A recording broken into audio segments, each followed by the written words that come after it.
S Janaki madam ಅವರು ಶ್ರದ್ಧಾಂಜಲಿ ಸ್ವೀಕರಿಸಿರ್ತಾರಲ್ಲಿ ವೃತ್ತಿಯಲ್ಲಿ ನಮ್ಗೆ ಇವತ್ತು ಅವ್ರು ತಿಳ್ಕೊಂಡ್ರೆ ತುಂಬಾ ನೋವಾಗುತ್ತೆ. ಇವತ್ತು ಕನ್ನಡದಲ್ಲಿ 10,000 ಹಾಡುಗಳು ಆಡಿದ್ರೆ ಪರಮಾಯ ಭಾಷೆಗಳಲ್ಲಿ 35,000 ಹಾಡುಗಳು ಆಡಿದೆ. ಒಟ್ಟು 48,000 ಹಾಡುಗಳು ಆಡಿದಂತ ಮಹಾತಾಯಿನ ನಾವಿತ್ತು ತಿಳ್ಕೊಂಡು ಈ ದುಃಖದಲ್ಲಿ ಇದ್ದೀವಿ. ನಾನು ಸರ್ಕಾರಕ್ಕೆ ಎಚ್ಚರಿಕೆ ಕೊಡುವಂತದ್ದು, ಯಾವುದೇ ರಾಜಕಾರಣಿ ಕೈ ಹಾಕ್ದಿರಂತ ಯಾರೇ ಆಕ್ರೋಶಗಳಾಗಿರ್ಬೋದು. ಇವತ್ತು ನಮ್ಮ ಮೊಟ್ಟ ಮೊದಲಿಗೆ ಡಾಕ್ಟರ್ ರಾಜ್ಕುಮಾರ್ ಅವರಾಗ್ಬೋದು, ಬಾಲಸುಬ್ರಹ್ಮಣ್ಯ ಅವರಾಗ್ಬೋದು, ವಿಷ್ಣುವರ್ಧನ್ ಆಗಿರ್ಬೋದು, ಪುನೀತ್ ರಾಜ್ಕುಮಾರ್ ಆಗಿರ್ಬೋದು, ಇವರೆಲ್ಲ ಅಷ್ಟೇ. ಇವರ ಫೋಟೋಗಳನ್ನ ನಾನು ಸರ್ಕಾರಕ್ಕೆ ಇವತ್ತು ಒಂದು ಮನವಿ ಮಾಡೋದು ಯಾತಕ್ಕೆ ಅಂತಂದ್ರೆ, ಇಂಥ ಮಹಿಳೆಯರನ್ನ 100 ವರ್ಷ ಯಾವತ್ತು ಪಾಪ ಒಬ್ರು ದಾಟ್ಲಿಲ್ಲ. ನಮ್ಗೆ ಆಗ್ತಾ ಇರೋಂಥ ದುಃಖ ಇವತ್ತು ನಮ್ಮ ಕನ್ನಡಕ್ಕೆ ಇವತ್ತು ಒಂದು ದೊಡ್ಡ ನಾವು ಹಾನಿ ಅನುಭವಿಸ್ದಂಗೆ ಆಗುತ್ತೆ. ಇವತ್ತು ನಾವು ಹೇಳ್ಬೇಕಂತಂದ್ರೆ ಇಂಥವ್ರು ಹೋದ್ಮೇಲೆ ನೆಕ್ಸ್ಟ್ ಯಾರು ಇಂಥವ್ರು ಹುಡ್ತಾರ ಇಲ್ವಾ ಅಂತ ನಮ್ಮಲ್ಲಿ ಇವತ್ತು ನಮ್ಗೆ ಅನ್ಸ್ಬಿಟ್ಟಿದೆ. ಹಂಗಾಗಿ ಇವತ್ತು ಏನು ಕರ್ನಾಟಕದಲ್ಲಿ 48,000 ಸ್ಕೂಲ್ಗಳಿದಾವೆ, ಸರ್ಕಾರಿ ಸ್ಕೂಲ್ಗಳು. ನಾನು ಬೇರೆ ಸ್ಕೂಲ್ಗಳ ಬಗ್ಗೆ ಮಾತಾಡಕ್ಕೆ ಹೋಗೋದಿಲ್ಲ.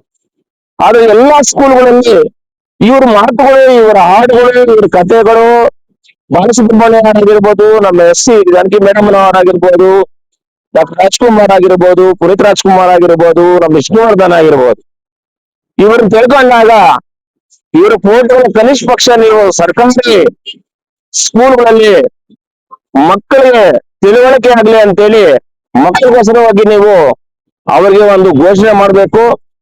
ಅವ್ರಿಗೆ ಸರ್ಕಾರಿ ಸ್ಕೂಲಲ್ಲಿ ಅವರ ಫೋಟೋಗಳ ಇಟ್ಟು ಅವ್ರ ದಿವಸ ಅವರು ಈಗೇನು ನೆನಪಲ್ಲೇ ಇದ್ದಾರೆ, ಈಗ ಅವರು ನಮ್ ಕಣ್ಮುಂದೆ ಇದ್ದಾರೆ ಅಂತ ಕಾಣಿಸ್ಕೊಳ್ಳೋ ತರ ಇರ್ಬೇಕಂತ ಹೇಳ್ತಾ ನಾನು ಸರ್ಕಾರಕ್ಕೆ ಮನವಿ ಮಾಡ್ತಾ ಇದ್ದೀನಿ. ನಮಸ್ಕಾರ. ಜಾನಕಮ್ಮ ಅವರು ಇವತ್ತು ನಿಧನರಾಗಿರುವುದು ಎಲ್ಲರಿಗೂ, ಕರ್ನಾಟಕದ ಎಲ್ಲ ಜನತೆಗೂ ದುಃಖ ತಂದಿರ್ತಕ್ಕಂಥ ವಿಚಾರ. ನಮ್ಮಂತ ಉದಯೋನ್ಮುಖ ಗಾಯಕರಿಗೆ ಅವರು ಮಾರ್ಗದರ್ಶಕರಾಗಿ ಕೆಲಸ ಮಾಡಿದ್ದಾರೆ. ಎಷ್ಟೋ ಇವತ್ತು ಟಿವಿನಲ್ಲಿ ನೋಡ್ತಾ ಇದ್ರೆ ಎಲ್ಲ ಮಾಧ್ಯಮಗಳಲ್ಲೂ ಅಮ್ಮವರದು ಇದು ಬರ್ತಾ ಇದೆ. ಅಂತಿಮ ದರ್ಶನಕ್ಕೆ ಮೈಸೂರು ಮಹಾರಾಜ ಕಾಲೇಜಿನ ಮೈದಾನದಲ್ಲಿ ಅಂತಿಮ ದರ್ಶನನ ಪಡೀತಾ ಇದ್ದಾರೆ ಎಲ್ಲ ಜನ. ಇವತ್ತು ಸುಮಾರು ಕನ್ನಡ ಚಿತ್ರರಂಗಕ್ಕೆ ಕೊಟ್ಟಿರ್ತಕ್ಕಂಥ ಕೊಡುಗೆ ಅಪಾರವಾಗಿರ್ತಕ್ಕಂಥದ್ದು. ಇವತ್ತು BR ಛಾಯಾ ಇರ್ಬೋದು, MD ಪಲ್ಲವಿ ಇರ್ಬೋದು, ಅವರನ್ನ ನೋಡಿ ಬೆಳೆದಿರ್ತಕ್ಕಂಥವ್ರು, ಅವರ ಧ್ವನಿಯನ್ನ ಸ್ವೀಕರಿಸಿರ್ತಕ್ಕಂಥವ್ರು. ಅವರು ಸಣ್ಣ ಮಕ್ಕಳ ತರ ಧ್ವನಿಯನ್ನ ನೀಡಿ ಇವತ್ತು ಎಷ್ಟೋ ಕನ್ನಡ ಚಿತ್ರರಂಗನ ಉದ್ಧಾರ ಮಾಡಿರ್ತಕ್ಕಂಥವ್ರು. ಆಂಧ್ರ ಪ್ರದೇಶದ ಗುಂಟೂರು ಜಿಲ್ಲೆಯಲ್ಲಿ ಹುಟ್ಟಿ 6 ದಶಕಗಳ ಕಾಲ, ಅಂದ್ರೆ 60 ವರ್ಷಗಳ ಕಾಲ ಈ ಎಲ್ಲ ಭಾರತೀಯ ಚಿತ್ರರಂಗದಲ್ಲಿ 20 ಭಾಷೆಗಳಿಗೂ ಹೆಚ್ಚಿಗೆ ಅವರು ಆ ಭಾಷೆಗಳಲ್ಲಿ ಹಾಡುಗಳನ್ನ ಹಾಡಿದ್ದಾರೆ. ಚಿತ್ರರಂಗಕ್ಕೆ ಅತ್ಯಂತ ಕೊಡುಗೆಯನ್ನು ಕೊಟ್ಟಿದ್ದಾರೆ. ಅಂತ ಮಗುವಿನ ಸ್ವಭಾವ ಇರತಕ್ಕಂತ ಜಾನಕಮ್ಮ ಅವರು ಇವತ್ತು ನಮ್ಮನ್ನೆಲ್ಲ ಅಗಲಿದ್ದಾರೆ. ನಮ್ಮ ಎಲ್ಲ ಕನ್ನಡಿಗರ ಪರವಾಗಿ ನಾನು ಕೇಳ್ಕೊಳ್ಳೋದು ಇಷ್ಟೇ, ಅವ್ರು ಗುಂಟೂರು ಜಿಲ್ಲೆಯಲ್ಲಿ ಹುಟ್ಟು ಮೈಸೂರು ಅಲ್ಲಿ ನೆಲೆಸಿದ್ದಾರೆ. ಇವತ್ತು ಮೈಸೂರಲ್ಲಿ ಅಂತಿಮ ದರ್ಶನ ಆಗ್ತಾ ಇದೆ ಸರ್ಕಾರಿ ಗೌರವಗಳೊಂದಿಗೆ. ಮೈಸೂರು ಏನು ಮಾನಸ ಗಂಗೋತ್ರಿ ಇದೆ, ಆ ಗಂಗೋತ್ರಿಯಲ್ಲಿ ಅವರ ಜಾನಕಮ್ಮ ಅವರ ಪರವಾಗಿ ಒಂದು ಅಧ್ಯಯನ ಪೀಠವನ್ನ ತೆರೆದು ಎಲ್ಲ ಉದಯೋನ್ಮುಖ ಗಾಯಕರಿಗೆ, ಗಾಯಕಿಯರಿಗೆ ಮಾರ್ಗದರ್ಶನ ನೀಡತಕ್ಕಂತ ಕೇಂದ್ರವಾಗಿ ಇವತ್ತು ಸರ್ಕಾರ ಘೋಷಣೆ ಮಾಡಿದ್ರೆ ಉತ್ತಮವಾಗಿರ್ತಕ್ಕಂಥ ಇರುತ್ತೆ ಅಂತ ಹೇಳ್ಬಿಟ್ಟು ನಾನು ಭಾವಿಸ್ತಾ, ಇವತ್ತು ಕನ್ನಡ ಚಿತ್ರರಂಗದಲ್ಲಿ ಎಲ್ಲ ರೀತಿಯ ಕೆಲಸನ ಮಾಡಿದ್ದಾರೆ. ಪ್ರೀತಿಯಿಂದ ಏನು ಹಾಡಕ್ ಬರ್ದಿರ್ತಕ್ಕಂಥ ಗಾಯಕರನ್ನ ಬೆಂತಟ್ಟಿ ನಿನ್ ಕೈಯಲ್ಲಿ ಆಗುತ್ತೆ ಹಾಡು ಅಂತ ಹೇಳಿದ್ದಾರೆ. ಅವರನ್ನ ಭೇಟಿ ಆಗೋ ಸಂದರ್ಭ ಬಂದಿರ್ಲಿಲ್ಲ. ಗಣೇಶ ಉತ್ಸವ ಕಾರ್ಯಕ್ರಮದಲ್ಲಿ ಬೆಂಗಳೂರಲ್ಲಿ ನಾನು ದೂರದಿಂದ ಅವರ ಕಾರ್ಯಕ್ರಮನ ವೀಕ್ಷಣೆ ಮಾಡಿದ್ದೀನಿ. ತುಂಬಾ ಅದ್ಭುತವಾಗಿರ್ತಕ್ಕಂಥ ಗಾಯಕಿ ಇವತ್ತು ನಮ್ಮನ್ನ ಅಗಲಿದ್ದಾರೆ. ಅವರ ಕುಟುಂಬಕ್ಕೆ ಅವ್ರಿಗೆ ಶಾಂತಿ ಸಿಕ್ಕಲಿ. ಆಮೇಲೆ ಅವ್ರ ಕುಟುಂಬದವ್ರಿಗೆಲ್ಲ ಅವ್ರ ಅಗಲಿರ್ತಕ್ಕಂಥದನ್ನ ಭರಿಸ್ತಕ್ಕಂಥ ಶಕ್ತಿ ಕೊಡ್ಲಿ ಅಂತ ಹೇಳ್ಬಿಟ್ಟು ಭಗವಾನ್ ಬುದ್ರಲ್ಲಿ ಕೇಳ್ಕೊಳ್ತಾ ನನ್ನ ಮಾತು ಮುಗಿಸ್ತೀನಿ. ಜಾನಕಮ್ಮ ಅವರಿಗೆ ಅಂತಿಮ ನಮನನ್ನ ಸಲ್ಲಿಸ್ತೀನಿ. ಈ ದಿನ ಚಿಕ್ಕಬಳ್ಳಾಪುರ ಜಿಲ್ಲಾ ಕೇಂದ್ರದಲ್ಲಿ ಕನ್ನಡ ಪರ ಸಂಘಟನೆಯವರು, ದಲಿತ ಪರ ಸಂಘಟನೆಯವರೆಲ್ಲ ಸೇರಿ ಜಾನಕಮ್ಮನವರ ಶ್ರದ್ಧಾಂಜಲಿಯನ್ನ ಘಟಿಸಿದ್ದೀವಿ.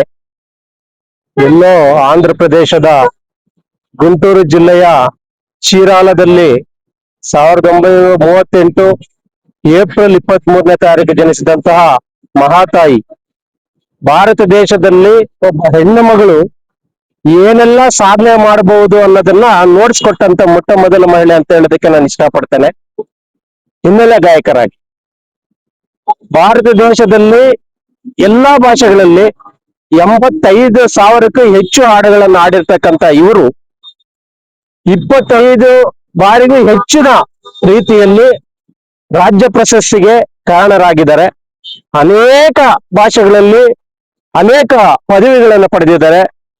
ಇವರು ಈ ದಿನ ಮೈಸೂರಲ್ಲಿ ನಿನ್ನೆ ನಿಧನರಾಗಿದ್ದಾರೆ.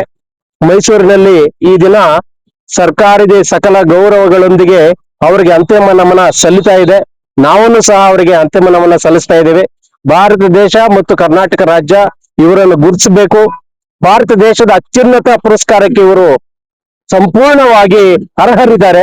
ದಯವಿಟ್ಟು ಇಂತಹ ಒಬ್ಬ ಮಹಿಳೆಗೆ ಭಾರತ ದೇಶದ ಅತ್ಯುನ್ನತ ಒಂದು ಪದವಿಯನ್ನು ಕೊಟ್ಟು, ಅಂದ್ರೆ ಒಂದು ಪುರಸ್ಕಾರವನ್ನು ಕೊಟ್ಟು ಇವರಿಗೆ ಪುರಸ್ಕರಿಸಬೇಕು.